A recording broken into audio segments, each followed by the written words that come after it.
हाँ दोस्तों, यूट्यूब में आपका स्वागत है। मैं हूं आपका दोस्त राजू कुमार।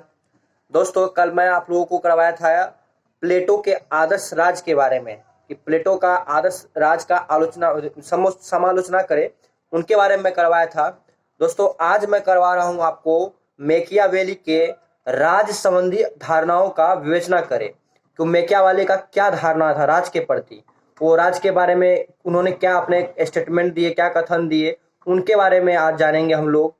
दोस्तों, कल CC5 और CC6 दो पेपर का मैं एक्सपेक्टेड क्वेश्चन करवा रहा था, जिसमें CC5 का कंप्लीट हो चुका था, लेकिन CC6 का जो पेपर था दोस्तों, कुछ टेक्निकल इश्यू आ जाने के कारण वो अधूरा रह गया। तो मैं आज उस जो पेपर 6 बच गया था, पेपर 6 और पेपर 7 को, CC7 को, दोनों को मैं आज एक्सपेक्टेड जो भी क्वेश्चन है वो करवाऊंगा। कल दोस्तों CC8 और CC9 करवा दूंगा। आज चलिए हम लोग बात करते हैं मैकियावेली की राज की अवधारणाएं। दोस्तों, मैकियावेली निम्नलिखित इसका जो अवधारणाएं था राज की उत्पत्ति को लेके, कि राज की उत्पत्ति को लेके था, ये अरस्तु से बिल्कुल भिन्न था, क्योंकि राज की उत्पत्ति पे ही खास करके टिप्पणी किया है, उन्होंने कथन दिया है मैकियावेली ने।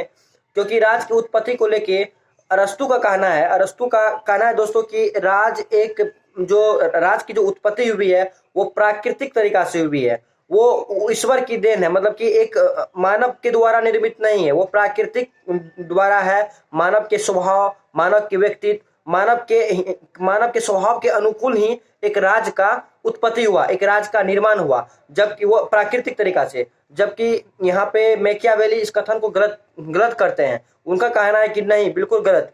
जब एक राज का जो निर्माण हुआ, एक राज की जो उत्पत्ति हुई, वो प्राकृतिक तरीका से या कोई स्वाभाविक तरीका से नहीं हुई है, कोई अनुकूलित तरीका से नहीं हुई है। यह एक मानव के द्वारा कृत हुई है। ये मानवाकृत है, मानव ने कृत्रिम रूप से इसको तैयार किया है। इस प्रकार से राज की उत्पत्ति को मैकियावेली ने सीधे शब्दों में कहा है कि यह एक कृत्रिम है, मानव द्वारा निर्मित है राज, ये कोई प्राकृतिक नहीं है। यह इस तर्क से कहता है, इनका कहना है, मैकियावेली का कहना है, जब आदि काल में जब कोई राज का संगठन या राज का कोई गठन नहीं हुआ था, उनसे पूर्व जो भी मानव थे इस धरती पे, वो आदि मानव थे। वो एक जगह से दूसरे जगह भटकते रहते थे, जिसको खाना बदोश कहते हैं। वो अपने भोजन के लिए, अपने चारा के लिए, अपने क्या बोलते हैं दोस्तों, दैनिक जीवन को चलाने के लिए, अपने दिनचर्या के लिए एक जगह से दूसरे जगह जाया आया करते थे।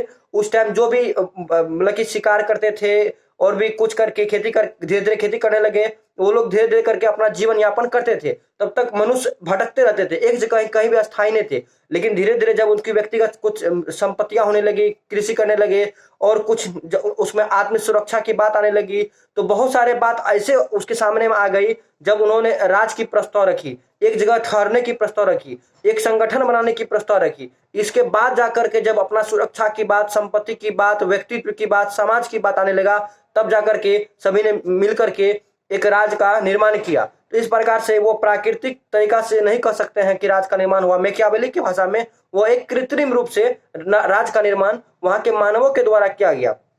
दोस्तों, इसी कथन में, इसी के भाषा में हॉब्स ने भी मैकियावेली का समर्थन किया है। जो हॉब्स दार्शनिक फिलोसोफर थे, उनका भी कहना है कि जो राज का निर्माण हुआ है वो खास करके कृत्रिम रूप से ही हुआ है, कोई प्राकृतिक रूप से नहीं हुआ। इनके समर्थन में है, जब मानव की संपत्तियां बढ़ते गई, जब उनका सुरक्षा का खतरा बढ़ते गया, जब उनकी उन्नति बढ़ती गई, तब राज की आवश्यकता पड़ी, तब जाकर के एक राज का निर्माण हुआ। तो उसके पक्ष में वो है। अब राज के निर्माण को लेके दोस्तों, जो मैकियावेली है वो उसको बोलते हैं कि परिवर्तनशील है। जो भी राज का निर्माण हुआ है वो परिवर्तनशील है। अब परिवर्तनशील इसलिए कहते हैं मैकियावेली दोस्तों, क्योंकि कोई भी राज निरंतर अपने विस्तार में लगे रहते हैं, अपने राज का विस्तार वादी नीति को लेके आगे बढ़ते रहते हैं और अपना राज का विस्तार लगातार करते रहते हैं। ये संभव ही नहीं है कि कोई भी राज मतलब कि शांति से बैठे रहे, अपना विस्तार नहीं करे, अपना प्रगति न करे, उन्नति न करे। ये संभव ही नहीं है, यह संभव है। तो ये उनका कहना है मैकियावेली का, कोई भी राज के अंदर उनके जो मानव रहते हैं या समाज में जो भी लोग रहते हैं, वो हमेशा से अपने राज को विस्तार करना चाहते हैं, आगे बढ़ाना चाहते हैं। तो उस प्रकार से राज हमेशा परिवर्तनशील होते हैं और परिवर्तन के दायरा में बढ़ते रहते हैं। जिस प्रकार से कि एक कथन और भी है, जैसे कि कहावत में है ना कि परिवर्तन ही प्रकृति का नियम है। उस प्रकार से हर एक कोई समाज में, कोई प्राणी हो, छोटा प्राणी, बड़ा प्राणी या छोटा कुछ भी हो, वो लगातार दिन प्रतिदिन बढ़ते चले जाते हैं, दिन प्रतिदिन प्रगति करते चले जाते हैं, उसी प्रकार से कोई भी राज दिन प्रतिदिन अपना विस्तार करते जाते हैं, अपनी प्रगति बढ़ाते जाते हैं। वो परिवर्तनशील है, कुछ न कुछ परिवर्तन, उनका विस्तार बताया जाता है, उसका आकार बताया जाता है, उनकी भौगोलिक, उनकी जो आर्थिक, सब कुछ न कुछ चेंजिंग आते रहता है। तो इस प्रकार से परिवर्तनशील बताया है मैकियावेली ने राज को लेकर के, राज के को जो भी उन्होंने विचार दिया।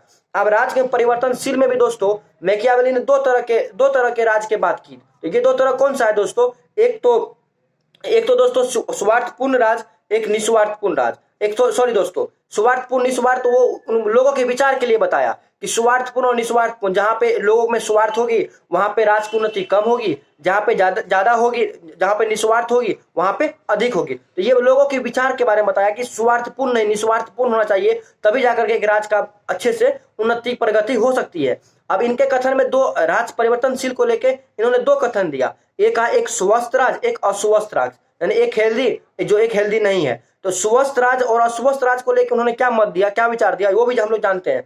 स्वस्थ राज उस राज को बताया जो छोटा है हो बड़ा हो डजंट मैटर, अगर वो प्रगति करना चाहता है तो वो स्वस्थ राज के क्राइटेरिया में उनको बोला है रहने के लिए। स्वस्थ राज का मतलब वो राज होता है जो वहां के व्यक्ति, वहां के रहने वाले मानव, जो भी इंसान है, वो छोटी छोटी बातों के लेके वो झगड़ा नहीं करे, छोटे छोटे बात को लेके एकता उनका ना बिखरे, छोटी छोटी संपत्ति को लेके आपस में झगड़ा ना हो, छोटी छोटी सब बातों के लेके उनमें आपस में टकराव ना हो, तो वो राज निरंतर प्रगति करते रहेगी, निरंतर परिवर्तन उसमें होते रहेगा। तो वो राज परिवर्तनशील के दायरे में रखा जाएगा और बहुत जल्दी उसमें परिवर्तन होगा। और उस राज में दोस्तों एकता देखने को मिलेगी। उस राज के लोग में काफी एकता होगी, काफी बॉन्डिंग, अच्छे बॉन्डिंग होगी, वो स्वस्थ राज कहलाएंगे। उसमें विस्तार भी बहुत तेजी से होगा, उसका फैलाव भी बहुत तेजी से होगा। तो स्वस्थ राज में ना कोई लड़ाई होगा, ना कोई एकता ना बिखरेगा, वो समाज के प्रति सभी उत्तरदायित्व होंगे, राज के प्रति सभी लोग उत्तरदायित्व होंगे। ये मैकियावेली के कथनों के अनुसार बता रहे हैं। अब दोस्तों एक है अस्वस्थ राज। अब अस्वस्थ राज मैकियावेली ने किने कहा? अस्वस्थ राज उन राज्यों का जहां पर छोटी छोटी बातों को लोग झगड़ लेते हैं, छोटी छोटी संपत्तियों को लेकर टकराव हो जाते हैं, बॉन्डिंग टूट जाता है, तो वो ऐसे राज को अस्वस्थ राज कहा है। वो राज की उन्नति प्रगति उतनी तेजी से नहीं होती है, वो धीमी पड़ जाती है, क्योंकि वहां के लोगों में एकता नहीं होता है। जब एकता ही नहीं होगा तो कोई भी राज प्रगति या परिवर्तनशील के सिद्धांत पर नहीं चल सकता है। कोई भी राज को अगर आगे बढ़ना है तो वो एकता के संगठन में बंद करके रहना होगा, और जब एकता होगी तो वो युद्ध प्रिय होगा, और युद्ध प्रिय होगा तो सभी के मत एक समान जैसे होगी, सबकी इच्छाएं, सबकी नियत एक तरह की होगी, तो वो राज अच्छे से प्रिपेयर रहेंगे हमेशा अपने परिवर्तन करने के लिए, प्रगति करने के लिए। तो ये दोस्तों इसका कथन था मैकियावेली का, एक स्वस्थ राज के प्रति, एक अस्वस्थ राज के प्रति। अब दोस्तों तीसरा एक और पॉइंट इसमें लिख सकते हैं आप मैकियावेली के राज के विचार की अवधारणा में, कि राज की श्रेष्ठता सामाजिक या व्यक्तित्व के तुलना में राज की श्रेष्ठता, उन्होंने राज को ही श्रेष्ठता दी है। एक सामाजिक व्यक्ति हो या किसी को व्यक्तित्व की बात की हो, या कोई संगठन की बात की हो, या कोई सामूहिक बात की हो, तो अगर समाज में कोई व्यक्तित्व या सामूहिक संगठन की बात किया है तो उनके बारे में बताया गया है कि वो उसका जो भी सामूहिक रूप से उत्तरदायित्व होगा वो समाज के प्रति होगा, वो मतलब कि राज्य के प्रति होगा, बल्कि राज समाज के प्रति नहीं होगा, वो जनता के प्रति उत्तरदायित्व नहीं होगा, लेकिन जनता राज के प्रति उत्तरदायित्व होगा। उनका कहना है कोई भी मनुष्य, कोई भी समाज के लोग कोई भी कदम उठाए, कोई भी कार्य करे, तो वो एक बार राज के हित के लिए जरूर सोचे कि वो राज के हित के लिए है कि नहीं, कहीं राज के लिए खतरा तो नहीं है, कहीं राज के लिए कोई विषमताएं तो पैदा नहीं करेगी, राज के लिए कोई ऐसा विखंडन तो पैदा नहीं करेगा जिससे राज टूट जाएगा। ये उन्होंने मैकियावेली ने राज के सपोर्ट में बताया कि कोई भी कदम उठाने से, कोई भी सहमति लेने से, कोई भी सामूहिक विचार करने से ये एक बार जरूर सोच ले वो राज के हित में या राज के दायरे में है कि नहीं है। उन्होंने राज को श्रेष्ठता दिया है। उन्होंने एक तरह से देखा जाए दोस्तों तो मैकियावेली के जो विचार की अवधारणाएं थी राज के लेकर के, वो राज के सिद्धांत का अवधारणा नहीं था, राज के संरक्षण के सिद्धांत का था। क्योंकि उन्होंने राज को शुरू से लेकर अंतिम तक राज के पक्ष में ही बोला है, राज के फेवर में ही बोला है। कोई भी राज को लेकर के उन्होंने बताया है राज का संरक्षण होना चाहिए, राज को बचा कर रखना चाहिए। इस प्रकार से हम कह सकते हैं जो मैकियावेली का सिद्धांत था, ये राज के लिए विचार था, वो एक्चुअली में असल में वो राज के संरक्षण सिद्धांत था। तो यहाँ पे हम लोगों का मैकियावेली का विचारधारा को पूर्ण करते हैं। यहीं तक उनकी बातें थी। यहाँ तक आप अच्छे से लिख करके बहुत अच्छा नंबर पा सकते हैं। मैकियावेली की विचारधारा, राज के प्रति क्या था उनका अवधारणा, यही उनकी अवधारणाएं थी। तो मैं दोस्तों अभी पेपर 6 पेपर 7 को अपलोड कर दूंगा। तो फिलहाल दोस्तों आगे मिलते हैं नेक्स्ट वीडियो में कोई नेक्स्ट टॉपिक या नेक्स्ट इन्फॉर्मेशन के साथ। अभी के लिए दोस्तों जय हिंद।